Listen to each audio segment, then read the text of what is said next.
So Onno, tell me a bit about yourself and your journey to where you are today with the Aga Khan Agency for Habitat. Well, I'm Dutch, and being Dutch, I developed a love of mountains very soon because we like to have what we don't have in our country. So my parents took me trekking in Austria when I was 6 years old, and then to Switzerland for many, many years. And I eventually joined the Foreign Service, despite not being generally known as a great diplomat now. I did that because I learned that the Foreign Service in the Netherlands actually worked on development. And I thought at the time, in the 1980s, that Europe didn't require so much and it would be better to work elsewhere. But that was actually a mistake with hindsight. But at the time it looked like Europe was heading in the right direction. The Berlin Wall was slowly coming down, so I wanted to do something else. Foreign Service sent me to Washington. The Berlin Wall actually did come down, so the World Bank was looking for people who wanted to work on the development of Eastern Europe and the former Soviet Union. As a European economist growing up exactly the entire time of the Berlin Wall, because that's my birth year, I thought it was a fascinating challenge. So I joined the World Bank, worked in the former Soviet Union, worked in the Balkans after the wars, and then had the time of my life working in Africa. First in Eastern and Southern Africa, very much AKDN core territory, then was posted in Kinshasa and Abuja, and eventually had, I think, the tremendous honor of being country director for India for the World Bank, which is a hallowed program in the institution. After that, I got a call from a headhunter, and the headhunter said, His Highness the Aga Khan is setting up a new agency. It will focus on the quality of life of the people living in the high mountains of the Himalayas, Karakoram and Pamir Mountains, and it will be based in Geneva. And I said, hold on, I actually have a house in Chambéry, which is right outside of Geneva, and as a child my father brought me here and I always thought it was a nice place. But there was this mountain thing, right? So I was like, okay. World Bank people always say no to headhunters. I said, well, this might be interesting. And he said, could you be in Geneva for an interview next week? I said, you send me a ticket, I go. 16 interviews later, I had the honor of meeting His Highness for the final interview. And that's how I came to the AKDN. Amazing. What a journey. Thank you for telling us all of that. And you've given me a bit of a brief in terms of what the headhunter asked you or told you about the role. But I'm just going to push you a bit on that. So when I get home today, my 5-year-old is going to ask me who I met. How should I explain to her your role and the agency? Well, I have a 5-year-old also, and I'll have to test what I tell you because I actually haven't told her. She just thinks I'm the boss somewhere, right? But what I would tell your girl, and I'll tell mine also, is that they're both born in the UK and Switzerland, respectively, yeah. And obviously they live in systems, they're different, but they have great opportunity where they are. If they do what they're supposed to do, they have every opportunity they choose to have.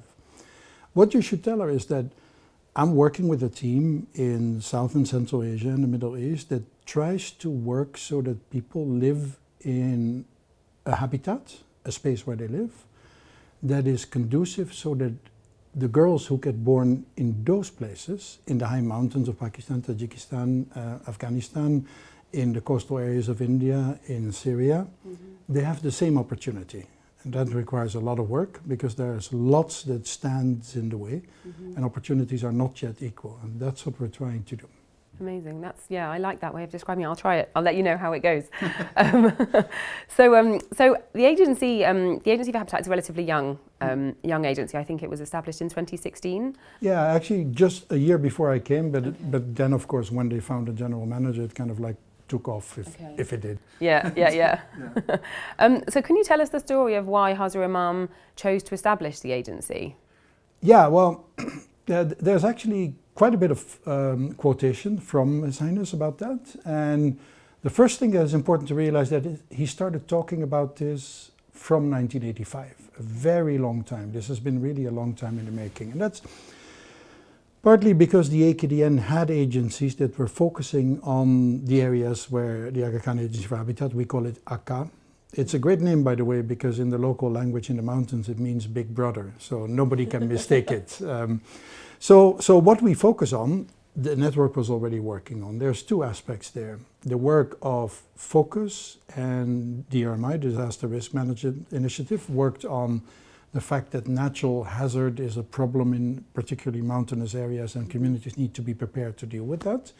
And you also need to have the science to have the facts to help communities deal with that. And then there was the Aga Khan Planning and Building Services, which is essentially an engineering agency which works on something that His Highness talked about forever, which is the structural integrity of built environment and buildings, because they can be so dangerous if they're not well built. Now, as time progresses, His Highness observed, along with us, but he observed it earlier than most of us, as tends to be the case. He observed that the risks that were there were actually getting worse. And as he reflected on it, and a very important moment was the Atabat Lake disaster in Hunza in northern Pakistan in 2010, he realized that there were two factors driving the fact that more people were victims of disaster than before. One was what he at the time started referring to as global warming, which now we call climate change. And the other is man-made pressures, population movements, densification. Land in mountains is scarce, and so is land in cities. So if you've got more people, people tend to live in more dangerous places. So he started talking about it. In the end, he realized that these risks, particularly the natural hazard risk, which is very directly linked to climate change, would never get better again. They would only get worse. And therefore, he realized that in order to build that quality of life that I want you to tell your daughter about for the children in those communities, you need to be more ambitious in what you pursue in terms of risk management, in terms of preparedness, but also not just aim at people surviving, but actually people, we like to say thriving because it's a good wordplay, but like doing well despite the risk. And he realized that to do that, you needed synergy between the topics that I mentioned, as well as between the country units. And therefore, because the previous agencies were like distinct country units, there wasn't like a head agency with an intellectual capacity to back it up. That's why he created AKAH, and that's the mission that we have. It's both beautiful and visionary, allowing people to live a better life despite the moving threat of climate change. It's really a challenge of this day and age, highly, highly relevant for the generation of our children, because climate change has already happened. It's not in the future. It's also daunting, of course, because it's very difficult. So it sounds like a big part of the agency's role is coordinating and working with other parts of the network. Can you share a little bit more about how you work together and how AKAH relates to the other agencies and also to FOCUS? So that's an excellent question, and the other agencies wouldn't necessarily say that AKAH is the one coordinating, but AKAH does play a role that is in support of other agencies in various aspects. So first, on the FOCUS thing, we've inherited FOCUS's programs in South and Central Asia, 25 years of history of mobilizing communities, developing a methodology that is internationally recognized as a very good practice. And we continue to do that, and we maintain a fundraising relationship with the FOCUS units in the West, because one of the beautiful things about the Jamaat in general and FOCUS as an area of reflection is the solidarity in the Ismaili community. And the communities in the West donate very generously for the safety of their co-Jamaat people in South and Central Asia, and that is extremely important. Not just for the money, but actually more importantly for the social cohesion in the community and what it means. Then there is the more hard-nosed and engineering aspect. One of the things that His Highness always really insisted on was the need to build safely. And I talked earlier about structural integrity of buildings, but there's another aspect, which is the location of the building. The building has to be in a location that is as safe as it can possibly be. No location is 100% safe, but there's a huge difference to where you build. So FOCUS in the past, and now AKAH, has the mandate of supporting any of the other agencies in the network when they do construction in assessing the hazards of the local site, because we have developed the technical capability to do so and declare whether it's in a red zone, which is like really dangerous in a yellow zone or a green zone, and we're supposed to build only in green zones. In yellow zones you can do things, but you cannot have structures that require permanent occupancy, because obviously not safe. The difference between AKAH and Focus, because we're trying to be more ambitious, Focus was more like they gave advice, and right now it's a stoplight. Stoplight means red is stop, you don't build there. And that's a challenge because land is scarce, and it's not an easy message to say, well, this looks really nice to build a Jamaat, but actually it's unsafe to do so. So it sounds logical, but it's actually a difficult thing to do. And can I ask what time horizon you're looking at that with? So say for what period? So this is really an excellent question. Traditionally, we had developed a methodology, we actually Focus, to assess the site for the immediate risks that are there, things like avalanches, landslides, and localized floods. We've then worked to include things like monitoring of glaciers that might cause what we call remote risks, because glaciers are very risky, particularly now that they're melting because of climate change. They can cause what they call glacier lake outburst floods, which are epic and very dangerous events. So we've expanded what we look at, but we're now actually embarking on a study, and I'm kind of proud to say we're doing that with technical collaboration with NASA, to assess for our geographies what we think the risks will be 30 years from now and 50 years from now, because we're actually now thinking, because of climate change, about the long-term viability of the habitat and of course the specific location. We're not there yet, but we're working on it. So that's one thing. Then there's another thing. AKAH itself doesn't fundraise. Fundraising in the AKDN and the Jamaat is centralized because of the need to have it be transparent, centrally managed, and also efficient. And therefore, other than the link with Focus, we work a lot with AKF on programs that they raise funds for on our behalf, and that's of course a very productive and important relationship to us. And then from time to time we do joint programming. For instance, when we do water supply, there's often a health intervention, or there might be irrigation interventions which would bring AKHS or AKRSP, for example. We do these things together. And COVID made us go to the next level, because that was an all hands on deck solution. So I think we're still exploring how much we can collaborate.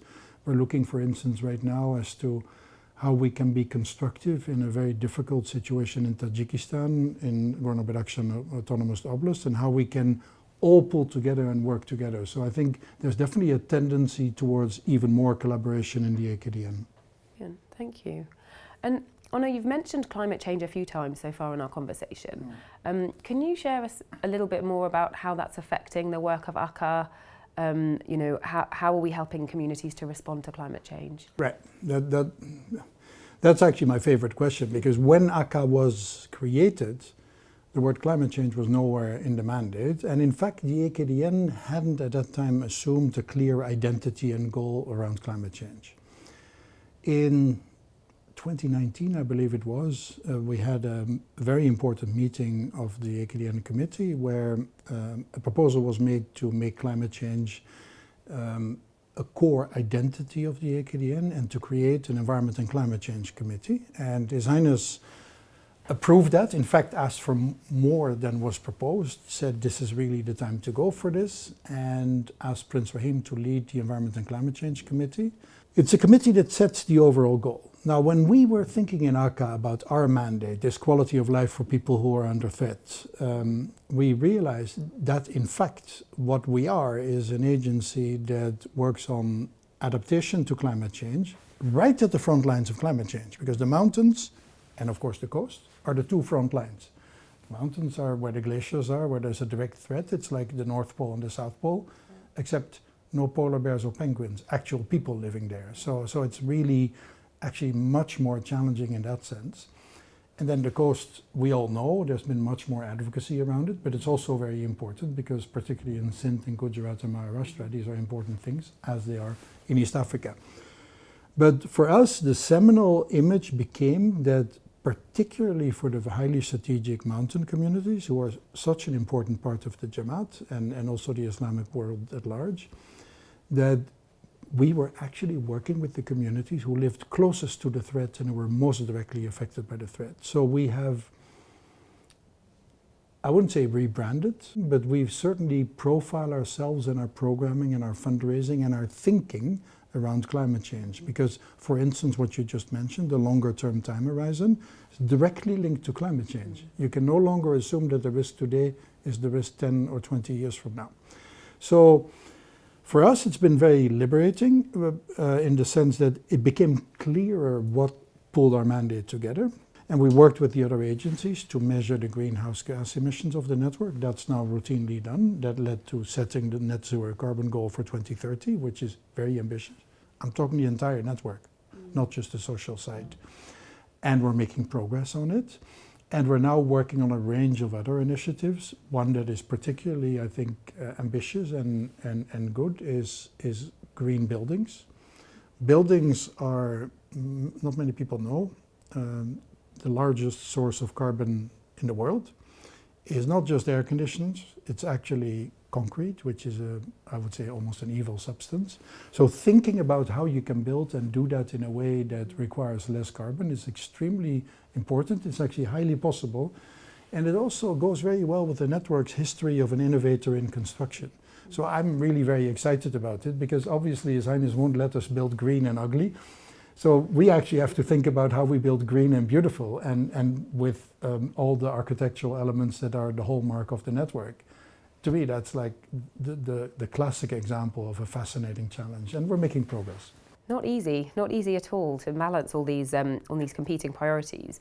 And I mean, a few years before AKAH was established, I think it was in 2010, Hazra Imam said, "Used alertly and intelligently, new technologies can help us cope with bewildering environmental challenges." What is AKAH doing in terms of seeking out these new technologies? Is there anything you can share in that environment?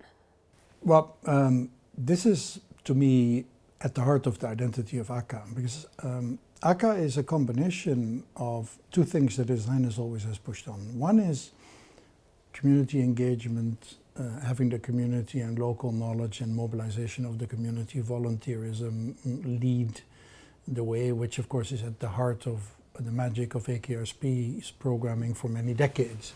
And Focus has that same tradition.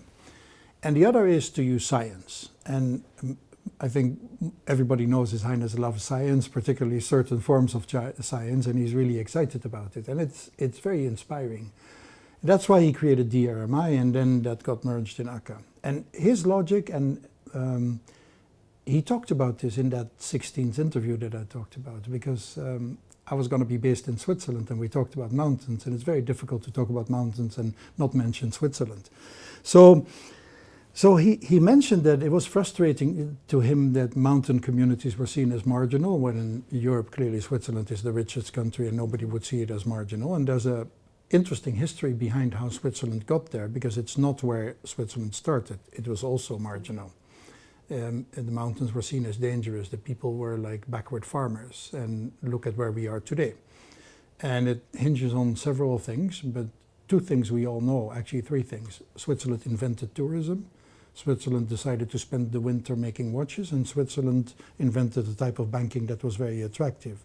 Three major innovations in a little country that supported this. Now, the question is, how do you build in those mountains? And the first realization is that what the Swiss did is they worked for 100, 150 years to tame their mountains, to secure their infrastructure, to make sure they were no longer a threat.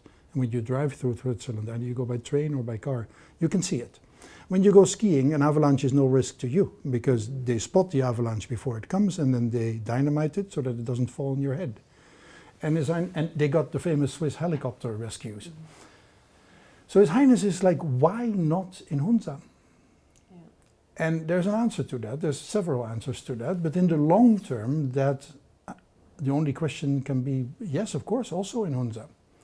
And then the question is, how do you get there? So his challenge is use technology, right? And then the other challenge is figure out a way that you can do it, that it's viable in the environment, because the culture is different, everything is different, and also affordable. Now then it becomes a little bit less easy than you just do the same thing as in Switzerland. You need to think through, and Switzerland is the example, there's other countries, right? You need to think through what is good about Switzerland and how you can use that in a certainly more cost-effective way, because otherwise, 150 years won't even be enough, because it's quite a costly thing, and the Himalayas are way bigger and more violent than the Alps. So it's a big challenge. So we do a lot of that.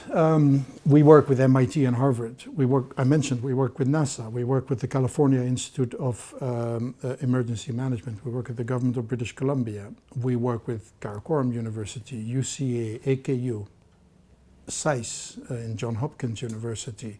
We work with several Swiss institutions as well as Italian ones on things like avalanche mitigation. We do as much as we can to learn. And our proposition is that this challenge of learning how you tame mountains and allow people to continue living there is very important, because as a world we can't afford everybody who lives in a mountainous area just to move to the plains. The plains are already full. You're talking 250 million people in the world today whose habitat is under active threat. It'll be 500 million before you know it. Where are we going to put them? It's going to lead to war. It's not possible. So we need to work to secure these habitats. And therefore, the challenge of learning is not just ours, but what His Highness told me is he wants the AKDN to be one of the leading voices of advocacy and also learning. Now, what we have, NASA, SAIS, Harvard, MIT, California, British Columbia, don't have, which is we don't just have the ability to work on the challenge, we have the link with the people who live there. And we have the access to go there. And most of our staff are local, the vast majority. So we can work with these institutions and have a routing in the community, volunteers in the community who work weather monitoring on a daily basis that doesn't otherwise exist. Basically a gigantic field lab for innovation. So it's actually quite easy for us to get researchers interested, and that way advance our own learning, and with that advance science, because the AKDN doesn't learn for itself, it learns to share with others. And we're investing in that a lot. That's obviously all long term, but we've already learned a lot. And I think the focus on learning has strengthened under the AKAH banner, because His Highness pushed on that, so we put some specific resources on that at head office level and in the countries. And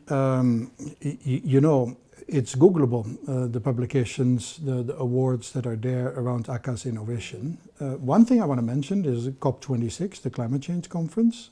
We went there, I was invited because AKAH Pakistan won the Gold Award in the World Habitat Awards in 2020 for its innovation in combining risk mapping with community, with science. And I went there hoping to find other people who were trying to do the same thing so that we could all learn. And what I found is there were many people very interested in what we did. But they all wanted to learn from us because nobody else had that very ambitious combination all the way from community mobilization to the kind of science, GIS database, weather mapping, modeling and everything, that it is world class. I can say that because I'm no technical expert, so I'm not giving myself a compliment, I'm only giving my team a compliment. But they're really fantastic. So the message was, we want to learn from you because you're like at the cutting edge. On the one hand I was proud, on the other hand I was a little disappointed because I would have loved to find an AKAH in the Andes to learn from. But we can still work with the people in the Andes so that they can also learn. But it was a discovery for me actually. What is AKAH doing around gender equity, inclusion of women? Well, the first and most important thing that I want to speak about, because we're very proud of it, is our volunteers. And this is a focused tradition, but they're now working in the AKAH programs. We have 40,000 volunteers in the countries in which we work. Over 40% of them are women, and of the latest recruits, it's 50% because we made that an explicit goal. Why were women always there? Well, partly because the Ismaili community, of course, is different than other communities, but significantly because if you don't have women volunteers, you can't do your work. Because these volunteers are the ones who knock on the door in the middle of the night and say it's time to evacuate. In the countries that I'm talking about, a man cannot knock on the door in the middle of the night because they will not open the door and listen. It's not acceptable. You have to have women. It's a tremendous source of empowerment at the community level. All volunteers are very proud, but many of the women volunteers in particular have gone on to be community leaders, and I think that's a very powerful mechanism. Or simply pushed harder in school and made it to AKU or wherever they wanted to go. So it's been a good thing. Now, in our programming, I honestly feel that the gender lens in AKDN is still something that needs further attention. AKRSP, of course, has a fantastic tradition. When we think of emergency management, recently we've thought much more about the fact that those who are affected by natural disaster, that women and children are particularly vulnerable, and you need to work much more targeted to safeguard them. So we're doing a lot of work right now. Then there's the organization itself. So I'm very proud to say my senior leadership team is 50% women and has been for many years, and I will not have it any other way. So it's sometimes difficult because I do believe in meritocracy, like His Highness wants us to, but I also believe that you have a fundamentally different agency if you've got 50% women in your leadership. So you have to find a way to achieve that. We've achieved that without compromising on quality, and I'm very proud of that. I wanted to just delve into that a little bit more. When we think about young men and women in the Jamaat looking at their careers and their future plans, we look at future jobs. Climate change is obviously a big challenge we've discussed. And you talk a lot about the engineering space and where it's sort of imbalanced from a gender perspective. What advice have you got for younger members of the Jamaat looking at their career opportunities? Well, so the beauty of the Ismaili community is that this is actually a message from Aga Khan III, right? Not even His Highness currently. His Highness obviously has carried the message forward, but there is that famous message about if you can educate only one child, and it's really good development economics actually. And so that's the first. I do want to come back to that, because if you got, say, a poor farming family, which is it's a large part of the community in these areas, what the boy will do is basically already determined. So there isn't a big delta in terms of escaping poverty there, because typically he will do what the father did. What the girl does is where you can have the delta. Just imagine the daughter of a farmer becoming a nurse after having gone through AKU, and you see what happens to the family afterwards. So that's like simple. Now we're going to the more inspirational part. A young member of the Jamaat, let's assume we've all been successful, they have the same opportunities as our daughters, right? So what do I want to tell them? I want to tell them that they're extremely blessed to be part of a community where it is not frowned upon for children of any gender to pursue what they want to pursue at the highest level. In fact, it's encouraged. And of course, it's particularly important for girls because there's a huge imbalance in expectations from boys and girls, even in societies that are much more advanced, even in religious that technically don't espouse any difference between the genders. So I think being an Ismaili in that sense is really liberating. I do also want to tell these young people to really go for it, because here's the thing, climate change is a threat. We all think, how are we going to deal with this? Yet 10 years ago we thought solar energy was a long lost dream, and now it's 30% of the energy in Europe. I mean, the rate of progress can be really tremendous. The people who believed in that, just to be plain, made lots of money. There's nothing wrong with making lots of money if you have an honest business, because they believed in innovation rather than in doom.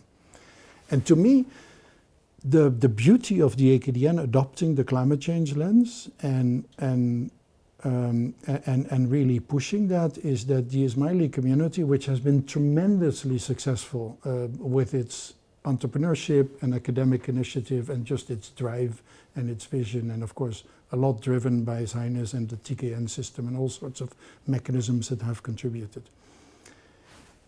If you flip and say, our community, any other community can do the same because we need everybody on board for this one, right? But our community, we're just gonna try and innovate for this. I mean, also good if some become teachers or musicians, it's all fine, but this is something important to us. You know, wouldn't that be wonderful? And I believe that if we do that, we will overcome problems that currently we do not think we can overcome. Now here's the thing, if we don't overcome some of these problems, the future of our children will actually not be good. It's sad, but it's true. So it's out of need, but actually the first mover advantage is huge. Not exactly first mover in climate change, but there's so many opportunities of first moving.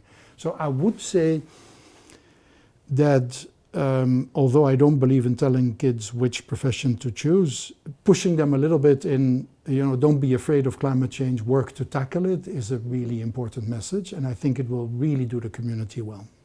Thank you. I'll feed that one back to my 5-year-old as well. I have to first explain what climate change is. So taking a slightly different angle now, Onno, how does AKAH decide which disasters to respond to? Thinking about the sort of, I guess, the frequency, the nature, the type of human and physical disasters that we face? That's a very straightforward system. We have what we call AKAH program areas. These are the core areas where the Jamaat lives in South and Central Asia, because our emergency management program covers the entire Jamaat in all of the countries where we work, which are 5. We respond to any natural disaster, and our CEOs, the AKAH CEOs in country, are authorized and instructed to respond without calling Geneva, because typically these disasters strike in the middle of the night in Europe, and it's just a waste of time to call me and say, can we respond? We don't do that. We have standard operating protocols. That's for natural disasters. And it doesn't matter what the nature of the natural disaster is, because we aim to respond to all of them. We can't, of course, predict all of them, because, for instance, earthquakes are essentially impossible to predict, other than that it comes in a certain location, but you can't predict when it comes. So, but for others, we try to do that. Now, man-made disasters, we refer to in the jargon as complex emergencies, is a different story, because the national councils have a mandate for the safety and well-being of the Jamaat. So, in fact, it's the president of the council in the country who has the mandate to deal with that. So, for man-made emergencies, we respond at the simple request of the president of the council, because obviously the same capabilities that AKAH has to respond to natural disasters are equally useful for other disasters. Again, the instruction to the CEOs is, if the council president asks, you just help. You don't call Onno and ask, can I help? That's the logic, and that is only for the core areas. The non-core areas, we respond to our capability if the government requests us to do so, because obviously it is important, and it's a long-standing vision of His Highness, that we don't only take care of our own. So if the government says, we had an issue of floods in Kerala, and the government of India said, we know your disaster assessment teams are really good, can you send some there to do assessments? We do that. But we don't do it indiscriminately, because obviously our resources are limited, particularly in a country like India. We couldn't do everything, and the government actually doesn't ask us that. So Onno, as you know, this year Hazur Imam will be celebrating 65 years of his imamate. From your perspective, and given your experience in AKAH and prior, what's his legacy for those 65 years? Well, it's a short question with a really long answer, because 65 years long. it's long, but it's also, the scope of his activities is just tremendous. To me, I mean, I'm very excited about AKAH, but I think His Highness is well bigger than even the very exciting vision behind AKAH, and I want to talk to that, because, when that headhunter called me, I'm a completely secular Dutch guy, and I was asked whether I wanted to report to His Highness the Aga Khan. So my first question was, who is he, what's his vision, can I actually report to him, and does it correspond to my value system, which is, I didn't know whether it was the same or not. So I actually spent a weekend on the internet, the only thing you can really find on the internet on the AKDN. Now it's a bit better, but then it was the speeches that he gave, the Canada speech and other important speeches. So I went to the interview, so I don't need to tell you what my conclusion was, but it's important because it made me think about who he was and what he did, because there's a lot of historical stuff about how he came to the imamate and how he developed his vision. So to me, despite all the good that I've also heard about previous imams, I really feel that, and it's this atomic age thing in the will that really sticks, is the question of, he really drove the Ismaili community to become a modern and global community. And whether it was deliberate or not, you have to assume with His Highness typically it is. But if you look at where the Ismaili community was in 1957 and where it is now, it's just a sea change at so many levels. And I mean, that should be his primary legacy from my perspective. But it's of course the legacy that I don't belong to and I don't work in. But as an observer, I'm really very impressed with it. For sure, the spirit of voluntarism and collaboration that there is in the community was already there before him, but he gave it shape, he gave it institution, he gave it direction, and through TKN and other mechanisms. And I think, again, I mentioned the solidarity mechanism behind Focus, now AKAH. These are very impressive things because I really don't know any other community that has that. So I think that also. The next thing is architecture. I believe it's really important. The one other thing that convinced me to join is I lived in Delhi and I lived very close to Humayun's tomb, and I just saw how different it was from any other conservation project that I'd seen, and I'd seen many, like all of us, we do that as tourists. And I thought, if that's the standard of quality, I can surely work there. So the combination of architecture and restoration of heritage, I think is really important. My wife sometimes jokes and says, you work for Shah Jahan, and I go like, well, that's okay, he built the Taj Mahal. So maybe some of these things will be like the Taj Mahal. They're certainly beautiful enough. But I think that is a legacy that, you know, I don't work on, but it impresses me.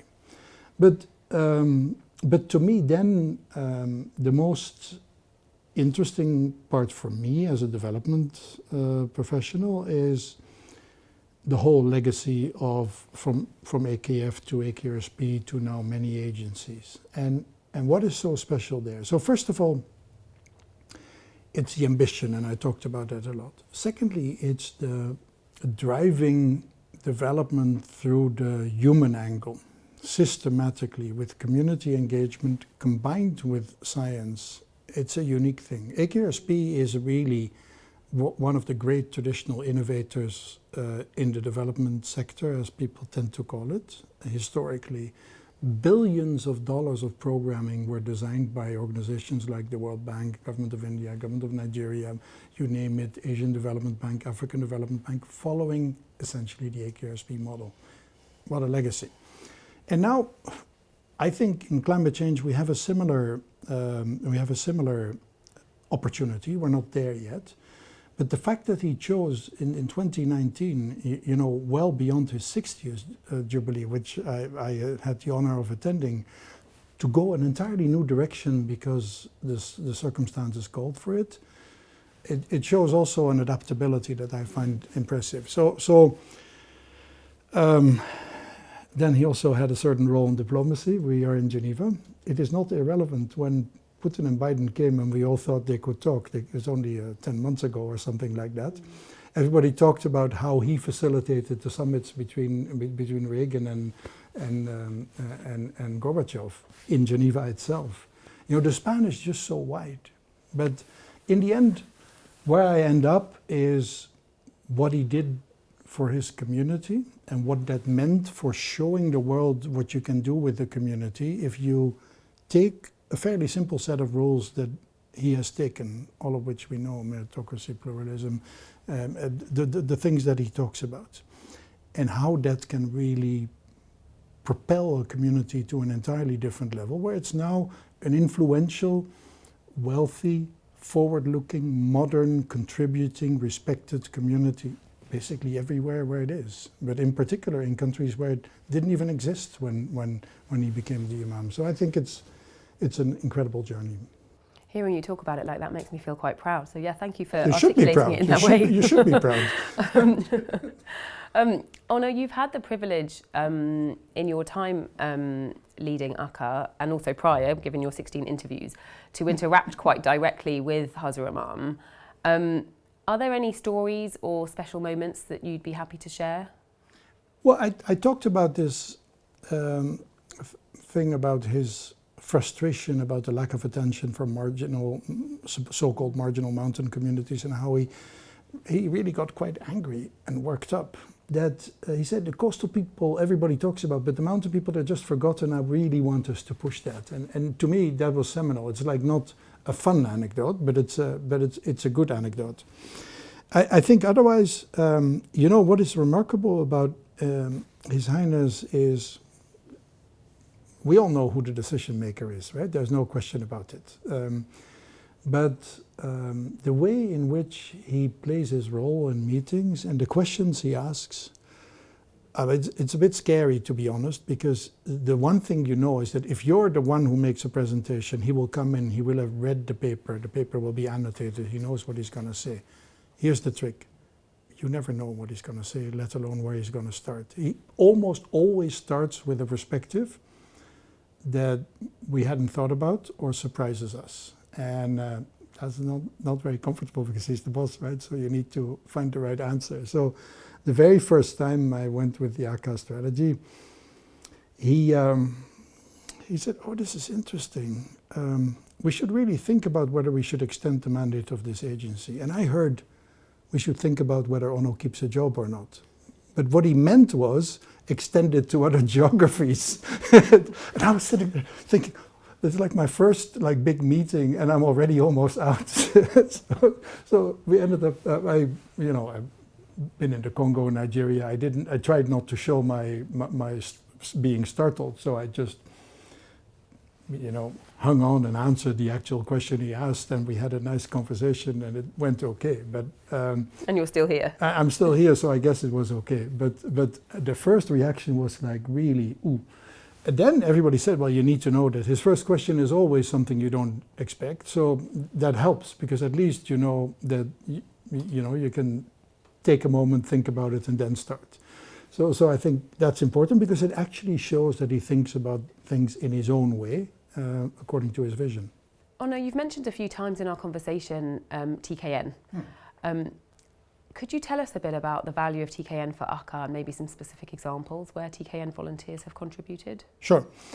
So first, I love TKN because it is a very smart play into the spirit of volunteerism and community and solidarity that exists in the Jamaat. And I often say, and I mean it, that I wish I belonged to a community that had that spirit, because my community, like semi-secular Protestant background Dutch, we have nothing like that. Everybody's just on their own. So I really look at it, and I'm inspired by it. Now, why do I say it's smart? It's also smart because it taps into the Jamaat having advanced and having really high-powered performers in the community who are at the cutting edge of their profession, and the ability to tap into that. So I know the hospitals do that all the time. AKAH uses it a lot because we're very interested in science. So I'll give you two examples. One, this was actually still AKPBS. We were supporting the construction of the Bamiyan Hospital for AKHS in Afghanistan. Not a lot of power in Bamiyan, so the idea was to maybe see what we could do with solar power. Now, that's a policy, but then it was like a quaint thought. But nobody in the AKDN knew how to do that. We found a TKN who subsequently has done an enormous amount of work, who helped us solarize the Bamiyan Hospital and way exceed the specs of what would be possible in terms of the percentage of power that comes from solar. I may be wrong, but it's either 40 or 60%, so it's very high. And this is 10 years ago. That TKN is still with us. Another very exciting thing is there was somebody who said, I want to do something for my capstone project at Harvard, focusing on AKAH. A Jamaati lady who's studying at Harvard, actually not a young lady, somebody in a sort of second career type situation. And she wanted to work with us, and she wanted to discover what was useful. And then she realized that we were trying to figure out how to predict avalanches, and she works in AI, artificial intelligence. So she, all on her own, developed, put a team together at Harvard, became a TKN herself, put a team of volunteers together, and they're working with our emergency management team, piloting avalanche prediction systems based on AI learning, initially in Pakistan, which we could roll out. Just something that, which development organization has access to AI, let alone for free? So So that's the technical relevance. To me, the most important relevance is that it ties the community together, and it allows the community in the West to continue to feel really connected in the community in the East, which is so important because there's still a lot of challenge in the lives of the community in the East, both economically and physically, naturally, in terms of their habitat. And therefore there's a lot of work needed, which is what the AKDN is trying to do, not just for the Jamaat, but very much also for the Jamaat. And I think that solidarity is also nurtured by the volunteerism. So for me, it's really an awesome mechanism. Thank you, Onno, for sharing that, and also for your insights into the work of AKAH and how it's developed, established, evolved over the last 7 years now. So yeah, thank you for your time and for the conversation. You're welcome. It's been very nice talking. Thank you.